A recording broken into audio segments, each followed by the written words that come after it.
What's up guys, and welcome to the first ever Nextdoor Carnivore Mailbag. I'm the Nextdoor Carnivore, Andrew Smith. Now this time I thought it'd be fun to change things up a little bit and have you guys ask me questions instead of just doing a regular blog post. So without further ado, let's get started. Jake Young's got a question. He asks, I'm wanting to get more into cooking, but I have next to no experience.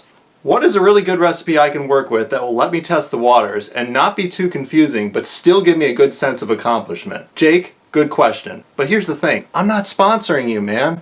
No, I'm just kidding. That's a little mean. But the truth is, you can get into the kitchen and just try and just experiment with things. That's what I did. That's what a lot of other people do. The easier things, if you're talking about meat, which is the stuff that I think I specialize in at least, hamburgers, steak, chicken, it's all pretty easy, man. You should just get in there and give it a shot. You really can't screw up a hamburger, and if you do, well then I feel a little sorry for you. No, that's not true. My longtime friend Jay Silverman asked me a question. Jay wants to know, what is your first meat eating memory? Was it in the kitchen, at a McDonald's, or somewhere else entirely? I wonder where you first discovered your passion for food, and if it's something that started for you at a young age. The answer, Jay, I'm not really sure. But I want to say it's something that my mom made me. Probably a steak, because mom can make a really great steak.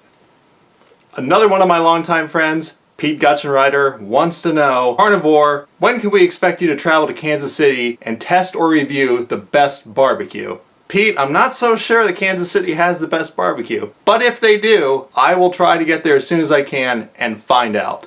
A friend of my wife's, Sarah, wants to know, Carnivore, if you were to have your last meal, what would it be, and who, chef or not, would be cooking it for you? Tough question.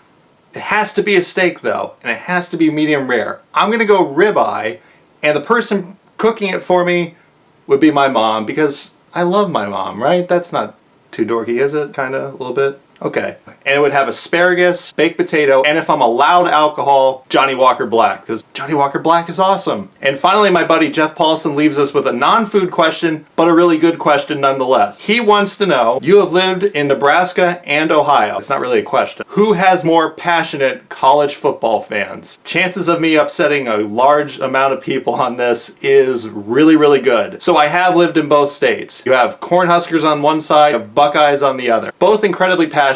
But I think it depends on how you define passion. Is it number of fans? Because Ohio State probably has more. But I think at the end of the day, I have to go with Ohio State. And if for no other reason, it's because of the Ohio State-Michigan rivalry. I mean, on any day of the week, you tell them that they're going to beat Michigan, that's like Christmas to them. I don't know that Nebraska has that same rivalry. That's my opinion. I know I'm going to upset quite a few Cornhuskers fans, but yeah, it's the way it goes.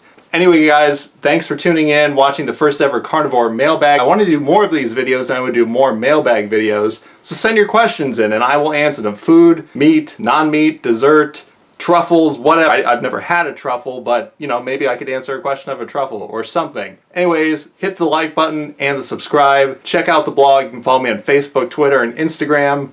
And it's been fun, guys. I'll see you later.